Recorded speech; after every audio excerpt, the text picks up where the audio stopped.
新冷战两大战场加沙、乌克兰，川普许诺火速和平，不幸的现实却是加沙停火崩溃 ，IDF 再度轰炸，乌俄前线炮火连天，血肉模糊，30天停火鸡肋，和平呢？川普一直东绕西绕，真实意图从来兵不厌诈。话说王者一言兴邦，一言丧邦，川王如果有主意，那是什么呢？真正的用意何在？大家都只能揣测。刚刚，川普中东与对俄双料特使 Steve Witkoff 接受川党自媒体一哥、前狐狸台男一号 Tucker Carlson 专访，向世界坦诚告白对普京、俄国、乌克兰、英国、欧洲的真实想法。维特科夫是川普的亲信近臣、外交重臣，是川普就任典礼大总管。川普上任前就出任中东谈判特使。美俄在沙特首轮和谈，他是川普的3个代表之一，又作为川普特使前往莫斯科觐见普京。这次访谈是 Witkoff 莫斯科之行后首次公开谈话，其直言劲爆又让全世界舆论哗然。维特科夫说，川普热望恢复美俄关系，要全面经济合作，结束对抗。他赞同普京所称，乌克兰国家主权不正当，是个伪国家。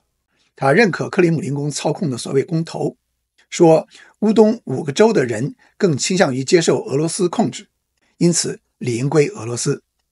他还质问世界还要等多久才承认被占领国土是俄国领土。关于普俄发动侵略战争的原因，维特科夫也大尺度超越川普之前的口风，断言普京开战原因是为保护俄族人，保卫乌国境内的俄国领土，还质问为何大家都对此视而不见。北约东扩，乌克兰主权独立，这都威胁到了俄国。普京理智，并没吞并乌克兰，只占了俄区5个州。维特科夫抨击英国首相斯塔默，称他倡议国际自愿同盟驻军维和是作秀摆姿态。英欧人头脑简单，误判错怪了普俄，已经有了北约，何必再另搞一套，毫无实质意义。这是川普方面首次正式对英欧方案置评，一切都明确了。川普不择手段，软硬兼施，抛弃联盟，出卖乌克兰，一心只要曲线救俄，却欲盖弥彰，无法瞒天过海。维特科夫干脆正面全裸，直言承认，不再假装公允中立，假借谈判谋略。英欧不能指望美国，被迫独立援乌，独立防卫，两项方针在欧盟和全球盟邦中获得朝野一致支持。维特科夫代表川普的表态表明，川普既不甘心被盟邦排除在外，又拒绝承担义务和责任，只用种种借口让事情乱上加乱，拆毁美国外交承重墙，让公信力脆断，美国被边缘化。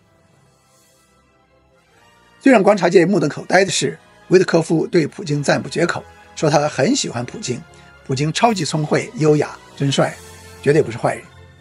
他说，去年夏天川普中枪后，普京专门去教堂为其祷告，还命令画了一幅川普的油画赠送，川普深受感动。维特科夫几条断言被打假，恶劣程度严重超过川普。他说库尔斯克乌军被包围，面临被歼灭，被打假。他说被占领土全民公投，绝大多数人选择接受俄国统治，但事实与合法性都早已被打假。他说被占领土居民都讲俄语，真相却是俄语地区的乌克兰人从未支持普俄占领和统治。美方正在沙特与乌俄单独和谈，维特科夫仍是主谈，是唯一受到普京亲自接见的川普近臣。目前看，停火即便发生也难以长久，而和平困难重重，几无可能。对开战原因、乌克兰主权、欧洲安全3大生死存亡大问题，各方针锋相对，完全没有可能妥协。普京只想要占领合法化，只想熬过穷兵黩武造成的濒临崩溃，川普只想救普京，让盟国服服帖帖，让乌克兰自认倒霉。盟国只想挽救联盟，阻止侵略，防止战乱扩大，保卫欧洲安全稳定。乌克兰人只想活命，保住家园。乌英欧弱弱互助，拒绝任由双普霸凌。乌英欧身处险境，面临绝境，只能折冲尊祖，与两普斗智斗勇，谈判桌上陪太子读书，战场上拼死抵抗，杀敌保国，同时诉诸全球公益。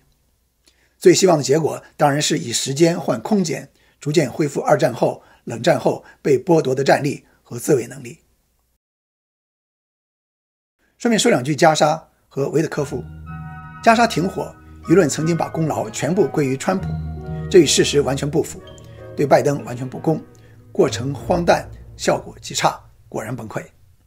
有一个小问题，看名字的拼法就知道，维特科夫是俄罗斯人，白俄罗斯人，犹太人。俄罗斯犹太人负责谈判中东和平，对乌克兰和平，代表川普。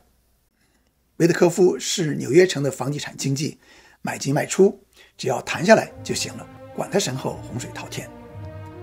你怎么看？欢迎评论、质疑、提问。如果喜欢，请订阅转发。欢迎收看风鸣美政，我是风鸣，我们下次再会。